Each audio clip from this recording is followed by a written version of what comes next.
Meus amigos, tudo bem? Bem-vindos a mais um Mind Labcast. Estou aqui com meu parceiraço, Rafa Andrade. E aí, Rafa? Fala, Ti, tudo bem? Tudo bem. Mais um dia aqui na feira. Mais um dia aqui na Constro Expo Offside.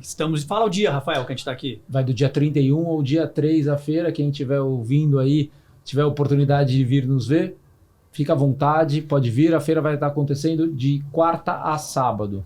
Estamos aqui nesse estúdio, né, que foi feito pela RF Buildings. Pois é. Estúdio móvel, né? Pois é, nessa maravilha de estúdio aqui, fora do estúdio aqui, estamos acompanhando aqui. E pegamos um convidado mais do que especial hoje para falar um pouquinho com a gente sobre a indústria automobilística, uma referência no mercado, gestor, gerente de vendas e custos da Metalpart, da Fermetal e da Fratelli. Vai bater um papinho com a gente. Tudo bem? Seja bem-vindo, Arnaldo. Muito obrigado. Boa tarde a todos. Feliz em estar aqui.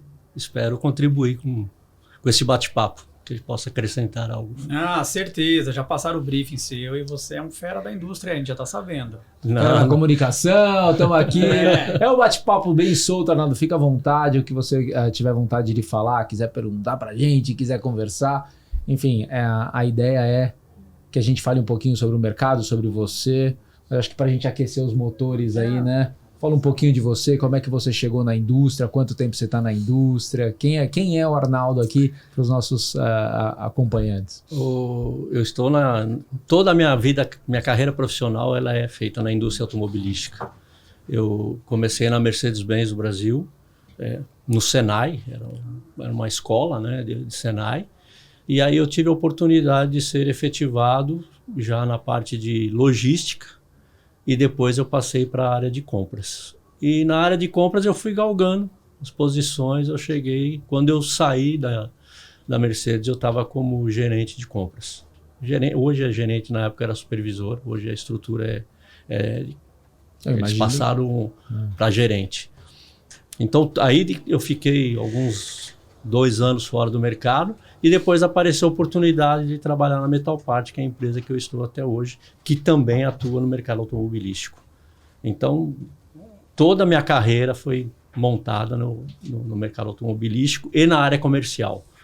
Então, essa é a minha expertise. Eu imagino que nesses...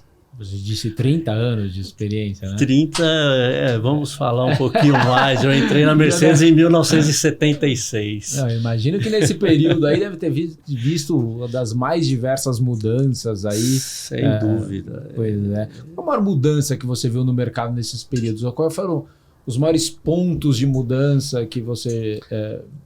Para mim que foi marcante, eu acho que isso ajudou muito a indústria automobilística nacional e as indústrias nacionais, foi a entrada do Collor, quando abriu a importação. Década de 90, né? Exatamente. Quando abriu a importação, porque a gente vivia no mundo dos nossos produtos e a gente se contentava com aquilo. E aí não, ele abrindo a importação, forçou, não é que nós passamos a importar, mas nós fomos forçados a evoluir, a ter um nível de qualidade, um nível técnico compatível com o que tem lá fora. E isso nós temos, assim, guardadas as devidas proporções em termos de estrutura de investimentos, eles têm muito mais do que nós, mas na nossa limitação nós fazemos o melhor. Nós concorremos com os nossos concorrentes lá fora de igual para igual. Sabe, é bem justa a concorrência. E quem que são os principais concorrentes aí? Países? É o quê? Alemanha, Estados Unidos? Olha, hoje é muito forte China. A China é gigantesca. Dominaram, né? Tanto é que a Metalpart mudou o perfil, assim, um pouco o perfil dela de produto baseado nisso. A Metalpart começou com os produtos pequenos, peças estampadas, simples, pequenas, coisas que são fáceis de ser trazidas lá de fora. O cara traz um container, ele tem 3 meses de programa. Nós fomos migrando devagar para conjuntos soldados, peças maiores, peças difíceis de serem transportadas. É para carro ou caminhão? Mercedes Caminhão é o nosso forte. Nós fornecemos também para automóveis, mas não diretamente, indiretamente. Então, nós atendemos os 2 mercados, mas o nosso forte é caminhões. Então, com essa evolução, quando nós migramos para conjunto, nós acabamos dificultando essas importações. É muito mais difícil para uma montadora trazer um conjunto lá de fora, trazer volume, ele vai trazer ar. Entendi. Aí vai ficar caro. Então a gente acaba sendo mais competitivo.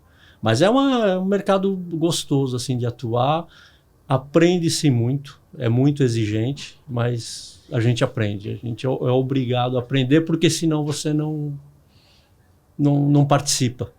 Se você não tiver uma estrutura, se você não tiver um know-how, você não participa. Com o tempo você acaba sendo eliminado da... acho que não tem muita dúvida. Acho que em todos os mercados que você acaba internacionalizando, globalizando, você tem as vantagens e desvantagens, né? Imagino que as vantagens seja o crescimento e force que a gente evolua como indústria, mas tem as desvantagens que você acaba competindo, a sua competição é muito maior, né? Entendo que o maior problema que a gente tenha até hoje é a competição de custo, né? Então tem lugares que você tem desvantagens tributárias ou de trabalho ilegais, ou tem um monte de questões que envolvem ali para competir com o mercado nacional. O que você vê de maior problema que o Brasil tenha para que não possa competir com mercados tão tradicionais? A gente está falando do mercado da China, que provavelmente é o maior, o mais forte. Um grande problema para nós é volume. Você, para fazer um investimento, para você investir num equipamento de ponta, você precisa ter volume para justificar aquele investimento, para ter um retorno daquele investimento. Então, esse é um grande problema do país. Nosso recorde de produção de automóveis, se não me engano, foi algo em torno de 3 milhões e pouco. Hoje nós estamos produzindo na faixa de 2 milhões. Caramba. Sabe? Que a gente tem uma briga também, o que é muito desleal, tributo, nossa moeda ela já vem, né, vale 5 a menos, na verdade, para o euro, para o dólar. Tem toda essa parte também, né, que na verdade o consumidor final sente no bolso, mas faz parte. A gente já começa perdendo essa batalha, parece, né? Um outro ponto também, no caso, eu estou falando agora no caso de metal part, né, de peças metálicas, metal part, Fratelli. 60% do nosso custo, 60%, às vezes 70%, é o aço. Nossa. Se nós não tivermos um aço competitivo, se não tivermos uma compra competitiva, nós não vamos ser competitivos. Porque você pode falar, não, vou te dar mão de obra de graça, mas não vai resolver. Só que você já veio estourado com 70%, 80%. Exatamente. Né? Sua margem está... Então a gente precisa de um valor competitivo para o aço. O Brasil ele é competitivo.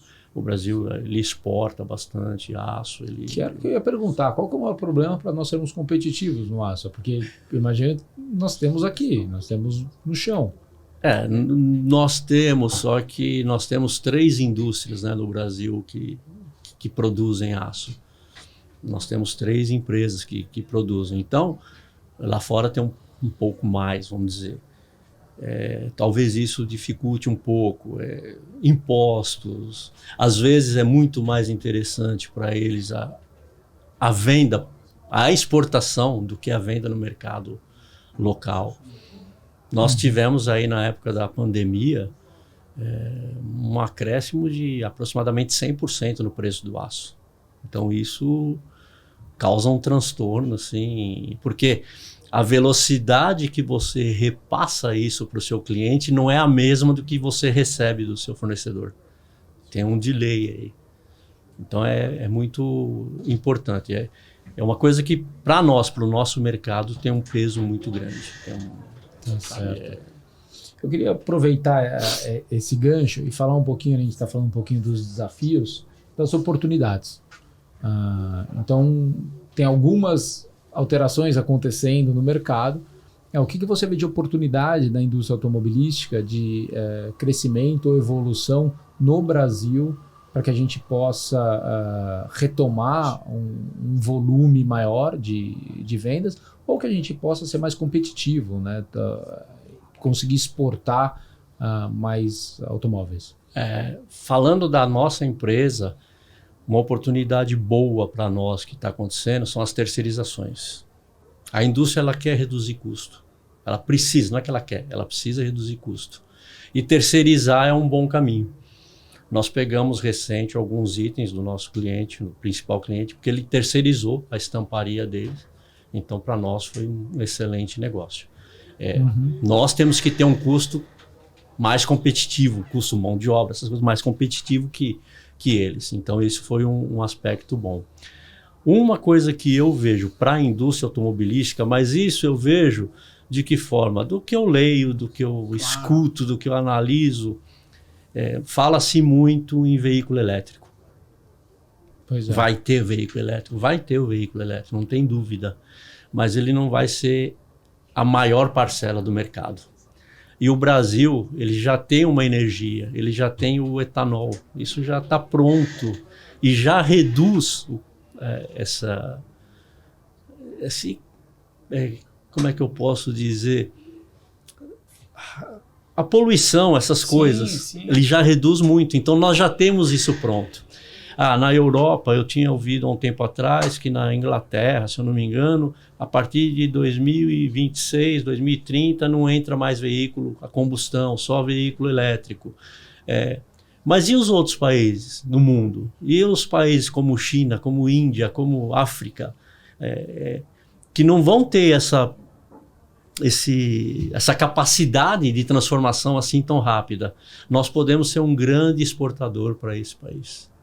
Isso eu vejo, é que eu não quero citar nomes, mas teve um presidente de uma indústria automobilística nacional que ele foca muito nisso. Ele fala, nós temos o produto pronto, nós podemos abastecer a parte do mundo que não vai estar eletrificada, vamos dizer assim, e nós vamos contribuir com a redução de poluição. E tá vendo? A indústria nacional, gente. Vamos valorizar o que a gente tem aqui dentro de casa, né? Exatamente. Ou não é? Ninguém fala disso. Queria lembrar vocês que devem estar escutando alguns barulhos externos aí, alguma coisa. Hoje nós estamos aqui com o nosso estúdio, direto da Constro Expo Offsite, né, Rafa? Pois é. Então, se estiver escutando um barulho aí de uma serra, alguma coisa, é normal, viu? É porque tem outros stands aqui, vizinhos ao lado nosso e tal. E é isso aí. Pois é. Segue o baile. Ô Arnaldo, deixa eu te fazer uma pergunta. Desses 30 anos aí que você falou, 30 e pouquinho, como que você viu a evolução da tecnologia aí? Eu digo no maquinário mesmo, o homem já foi substituído 100% por máquina, como é que tá isso aí? Não 100%, é óbvio, acho que nunca vai ser 100%, mas existe uma evolução muito boa. A própria Metal Part, como eu disse, quando eu entrei lá, ela era uma empresa menor, fazia peças pequenas. Hoje nós temos ferramentais que são automatizados, transfers.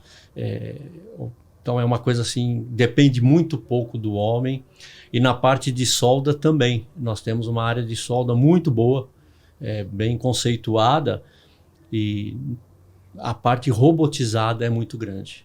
E nós estamos migrando cada vez mais para essa robotização. Só que para isso, o que a gente precisa? Volume.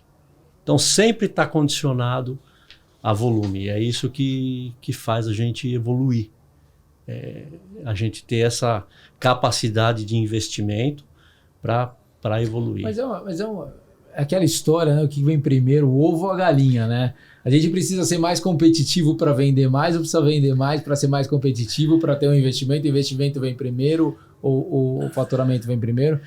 É sempre É complicado, né? Para você investir, você tem que ter uma segurança, né? Você tem que ter uma segurança. Nosso dinheiro é muito caro, então você tem que ter uma segurança. Aqui é um outro ponto importantíssimo do bate-papo, que é a questão dos juros. O preço dos automóveis para nós aqui, vamos falar dos leigos aqui que não os são... Pobres mortais. Os pobres mortais. A gente compra carro, revende carro, é o que a gente faz, né? E a sensação que nós temos é que a gente comprou um carro novo ou seminovo há 3, 4, 5 anos atrás, e o carro hoje custa a mesma coisa ou mais do que o que a gente pagou. Sim, teve uma 4, evolução 5 mesmo. anos. Não, a gente estava falando aí que eu estava conversando com um amigo, você não encontra carro hoje, que a gente falava o carro popular, né? Não. Que não é nada popular mais hoje, pro bolso do trabalhador e tal. Não vejo isso. Pois é. Existe até agora, saiu, o governo apresentou dia 25, se eu não me engano, um plano. E uma das ideias seria retomar o carro popular. Mas o que é o carro popular? Vai tirar o que do carro? O que foi colocado a mais no veículo sempre for alguma coisa em termos de segurança. Sim, claro. E nós temos uma facilidade grande de acostumar com coisas boas, né? Nós gostamos de coisas boas. Então você acaba, se eu tinha lá minha tela, se o meu celular estava conectado, estava espelhado, por que agora eu não vou ter mais isso daí? Claro. Sabe? Então, esse plano não está concluído, mas eu estava lendo uma matéria hoje que eles não têm uma expectativa muito grande que isso dará certo. Entendi. Sabe? O que nós precisamos? Um capital barato. Para a pessoa chegar e ter condições de ir lá e falar, não, eu vou financiar meu carro. Eu tenho uma garantia de emprego. É lógico, a garantia de emprego ninguém tem, mas depende de você também, seu desempenho e tudo mais. Então eu vou conseguir comprar um veículo, eu vou investir em um veículo. Isso falando em automóveis. Aí tem a parte de caminhões. O automóvel é uma compra assim, às vezes o cara pega a mulher e os filhos, vai passear no domingo, vamos trocar o carro, eu vi esse aqui, eu gostei, vamos. Caminhão, ônibus não é assim que funciona, compra planejada. Planejada, é necessidade. Então, o agro tá bombando, o agro tá muito bom, eu vou ter que trocar minha frota, eu vou ter que trocar meus caminhões. Aí vai e compra. Eu tô com uma insegurança no agro, eu não sei se a coisa vai evoluir. Não compra, é muito simples assim, sabe? Então, a gente precisa ter essa segurança, essa estabilidade. A estabilidade não vai ser na casa dos 3 milhões. Tá bom, vai ser na casa dos 2 milhões e 400. Ótimo, mas ela vai estar estável. Então você vai preparar a empresa para atender aquela necessidade. Uhum. Hoje a indústria, não só automobilística, mas como os fornecedores, eles têm uma capacidade para produzir 3 milhões e meio de veículos, talvez até mais. Capacidade instalada. Então daí você vê o quanto que tá reduzido. Ocioso, né? Exatamente. Caramba. Fora as questões que nós temos aí, o que eu sinto é que quase tudo hoje é transportado por rodovia, por caminhões aqui no Brasil. A gente vê pela própria greve, né? Quando teve a greve dos caminhoneiros. Exatamente, para o país. O país. O Brasil não é um país ferroviário como os outros países do mundo são, né? O Brasil é um país rodoviário, né? Tem planos para um aumento de ferrovias? Eu sei que algumas empresas fazem as próprias CSN, né? Eles têm, né? A ALL, América Latina Logística, existem alguns planos, mas sempre aí muda governo, aí fica a coisa meio parada. Mas nós somos um país rodoviário. Caminhão aqui é o que se vende. Por incrível que pareça, vende mais caminhão pesado, caminhão grande do que caminhão médio. Olha. Sabe? Então é o que vende, é o que gira o mercado. Muito louco, né? Nós falamos um pouquinho da evolução do mercado, né? Dessa grande mudança que teve lá nos anos 90 na gestão do presidente Collor, né? Da abertura das portas do mercado internacional. E agora nós estamos prestes a viver uma nova mudança aí, que é a questão da inteligência artificial, né? Que muita gente vem falando da inteligência artificial e vem entrando nos mercados e tomando. O que você sente do mercado externo, do mercado interno aqui, sobre inteligência artificial? Você tem sentido, não tem? Olha, para a nossa empresa, assim, no momento, eu não consigo enxergar esse ponto. Mas nós temos um cliente que ele já tem uma linha 4.0 assim, em pleno funcionamento. Caramba! Pleno funcionamento. Número de funcionários, obviamente, é reduzido, mas ele toca a vida ali tranquilamente. Então, vai indo, vai ter em determinados momentos. E isso vai fazer o quê? Quem não se estruturar, vai dançar. Quem não tiver estrutura, tecnologia, vai ficar para trás, não vai conseguir acompanhar. Não tem o que fazer, é evolução, né? O Arnaldo, aí, aproveitando o gancho aqui, vamos falar Metalpart, Fermetal e Fratelli. Queria que você explicasse um pouquinho o que cada uma faz, se elas se complementam, se é diferente, são segmentos diferentes. Você pode dar uma... Posso, lógico. Vou começar pela Fratelli. A Fratelli, ela corta aço, vamos supor. Nós podemos comprar uma bobina da usina e dividir essa bobina em várias bobininhas. Ou cortar essa bobina em várias chapas, em tiras. A Fratelli, ela faz esse tipo de trabalho. E ela também tem prensas, ela presta serviço para a Metalpart. Então ela complementa a Metalpart. A Fermetal é uma estamparia, só que um produto assim bem específico. Nós temos um cliente forte, eles fazem válvulas termostáticas. Então nós trabalhamos na Fermetal com muito inox e latão. São peças pequenas, prensas rápidas, prensas assim que chegam a dar 90 golpes por minuto. Então é uma coisa bem rápida. Aí ela tem vida própria, cliente próprio e tudo mais. E a Metalpart, que é a maior de todas, a nossa expertise são conjuntos soldados. Hoje nós fazemos bastante conjuntos soldados. Nós temos uma estamparia boa, certo? E para vocês terem uma ideia, a Metalpart transforma por mês algo em torno de 500 toneladas de aço. Caramba.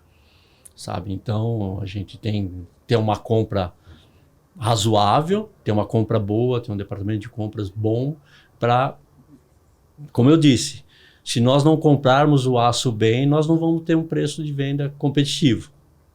Aí a gente acaba perdendo. A Metalpart tem uma estrutura de engenharia, ela tem uma estrutura de ferramentaria. Então é uma empresa bem montada para atender esse segmento. Legal. Muito bom. Tem todo o controle, né, do aço, de todo o histórico para você fornecer para a indústria automobilística, né? Nós temos que ser certificados, né? Nós temos algumas certificações e não só o certificado, mas o próprio cliente constantemente faz auditorias na empresa para acompanhar o nosso sistema da qualidade. Com isso, o que a gente consegue é garantir a qualidade do produto. Porque o que o cliente quer é um produto na hora certa, com qualidade e no preço correto. Porque ele não tem estoque, ele não trabalha com estoque, então nós temos que entregar no dia que ele pede mesmo e tem que ser assim. E a gente trabalha para isso, a gente se prepara para isso. Nessa condição, nós temos que ter uma estrutura de fábrica boa, uma estrutura de engenharia, para dar todo o suporte para a fábrica, para conseguir atender o cliente na hora que ele quer. E a sua responsabilidade é justamente essa, gerir esses custos e vender, tirar esse material. A minha responsabilidade é mais comercial mesmo, mas como eu sou o primeiro contato na empresa, então eu fico atento a todos esses pontos. Claro. Né? Tem um problema na logística, eles falam comigo, então eu fico atento a todos esses pontos. Nós prezamos por isso, é uma forma que a gente tem de fidelizar o cliente. É um bom atendimento porque vender muitas vezes, vender é fácil. Não é fácil, mas só vender. Não, você tem que dar uma estrutura, você tem que ter um pós-venda muito bom para não ter problema, porque senão a sua confiabilidade cai e aí já fica mais difícil.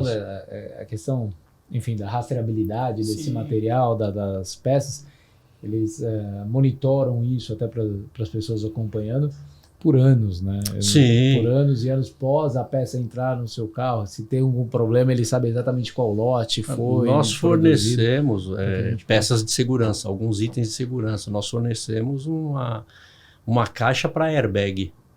É uma caixa de aço onde vai a bolsa do airbag. Então, o airbag ele não tem uma data definida de término de vida. Então, aquela peça ela tem que durar a vida inteira. A documentação daquela peça ela tem que ser guardada para sempre. Porque se tiver algum problema, você tem que ter toda a documentação. Falar, olha, esse problema não foi meu. Eu tudo que eu fiz estava correto.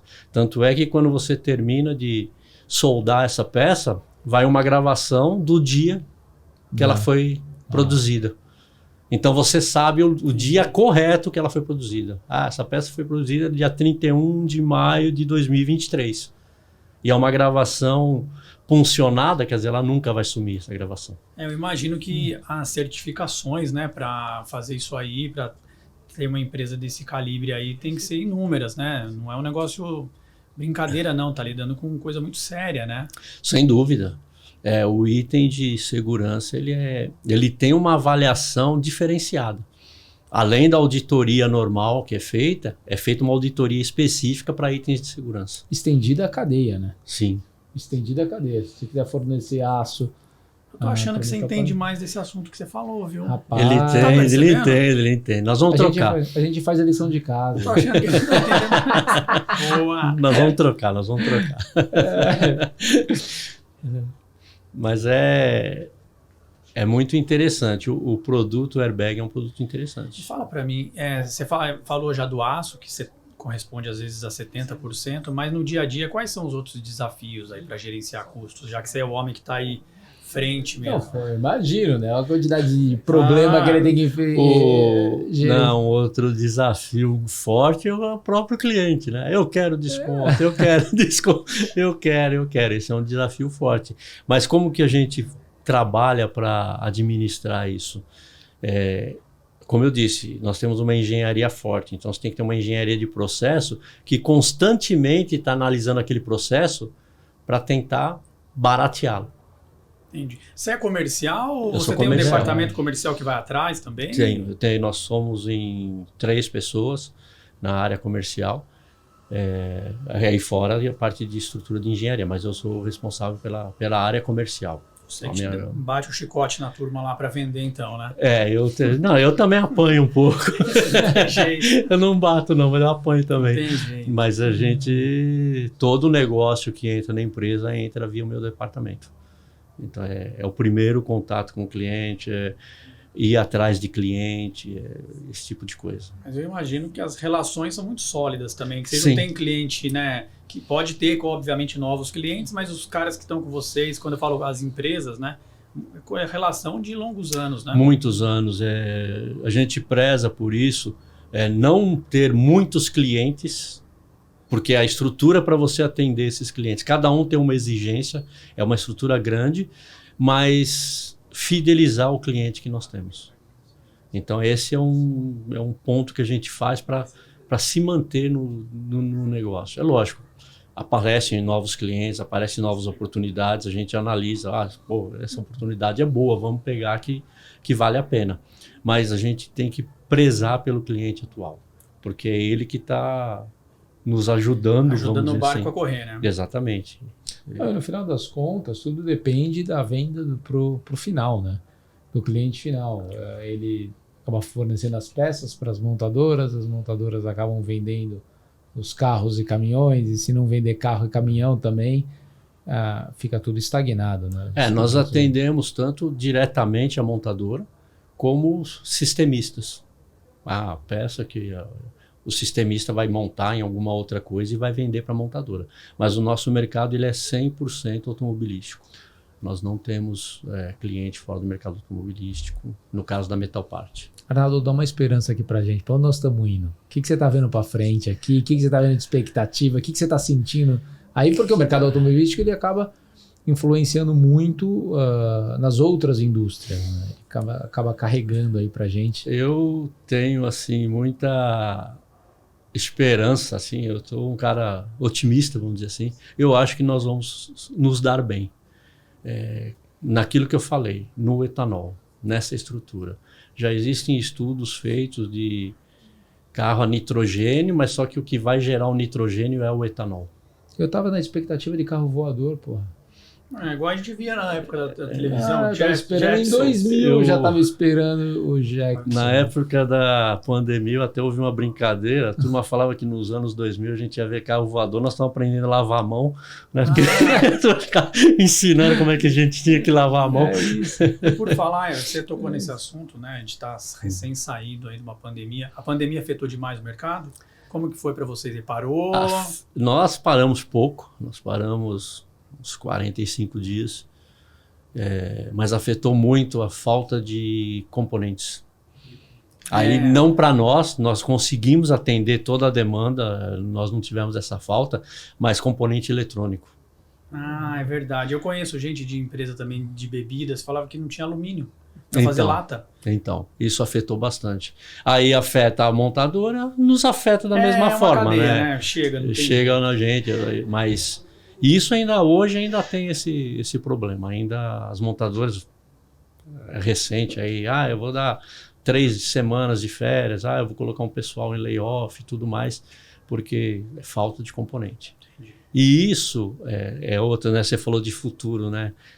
Com certeza nós aprendemos com isso. É legal você importar, é legal, mas você fica dependente disso. Você acaba ficando amarrado, não tem o que fazer. Então, eu acho que uma outra oportunidade para o futuro, como eu disse, vão ser as nacionalizações. Sabe? Pegar um fornecedor aqui, estruturar o fornecedor, seguir junto com esse fornecedor. Você está disposto a investir, você está disposto a acompanhar a gente para nacionalizar produtos. Nós não podemos ficar na dependência dos importados. A gente tem que ter o local, a gente tem que ter isso daí. Então, tem clientes aí fazendo altos investimentos para nacionalizar os produtos. Mesmo que ele fique com, o importado é mais barato, eu vou comprar um pouco lá fora, mas eu vou ter o fornecedor local. Porque numa necessidade eu tenho como reagir, eu tenho como correr. Legal. É muito interessante isso, é um ponto... Tem outras indústrias que eu escuto falar, por exemplo, o café, o próprio Starbucks, cuidando dos seus fornecedores ou tentando criar uma cadeia menos agressiva. A gente estava falando aqui de, não, eu quero desconto, quero custo, quero reduzir, tentar criar um ambiente um pouco mais equilibrado para que a gente possa ter uma situação onde eu possa ajudar meu fornecedor possa ajudar o cliente a criar ali, no final das contas, um depende do outro. Nós estamos todos numa comunidade e não numa... A questão, eu preciso disso, me dá esse preço, me dá aquilo, eu te forço aqui, me dá volume. Sempre essas negociações canibais, né? É um aspecto interessante, porque hoje nós temos contratos de fornecimento e isso ajuda bastante. Você acaba definindo algumas regras que elas vão, pelo menos, manter o seu negócio saudável. E você vai... Então, por exemplo, nós temos um contrato com um cliente de 5 anos. Então, durante 5 anos, nós não vamos nos preocupar com algumas coisas com esse cliente.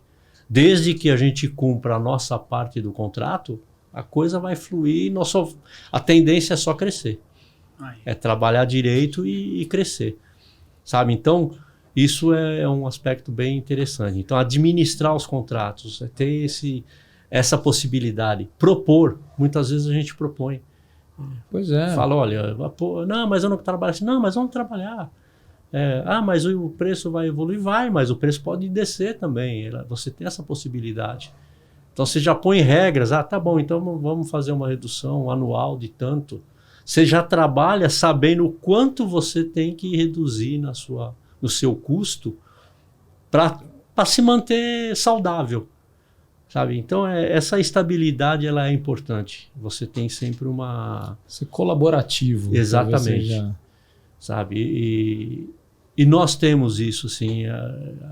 Em termos de relacionamento, a gente tem um relacionamento bom com os clientes. Não que eles não me xinguem, que eu não brigue com eles, mas isso faz parte do dia a dia, mas a gente não fica de mal. Só na hora e depois a coisa passa. Isso passa. Papo bom, passa rápido, né? Logo como a gente já está indo aí para o tempo, né? O que eu achei mais legal aqui da nossa conversa, de ver a indústria nacional pulsando forte, entendeu? Isso é um motivo de orgulho para a gente mesmo, para o brasileiro, entendeu? Achei muito legal isso aí. Obrigado, hein, Arnaldo? Imagina. Aula aí, né? Foi um prazer estar aqui com vocês. Estamos aqui chegando no final do nosso bate-papo. Queria agradecer o Arnaldo aí pelo tempo, pela disponibilidade, por todas as informações que você trouxe aqui para a gente. Obrigado, Arnaldo. Tiagão, mais uma vez, mais um podcast, estamos aí junto. Estamos aprendendo, né? Vamos isso.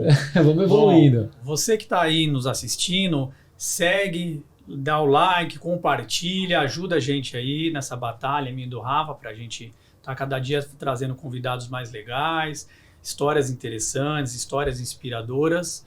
E esse foi mais um Mind Labcast. Obrigado, até a próxima. Tchau, tchau. Valeu.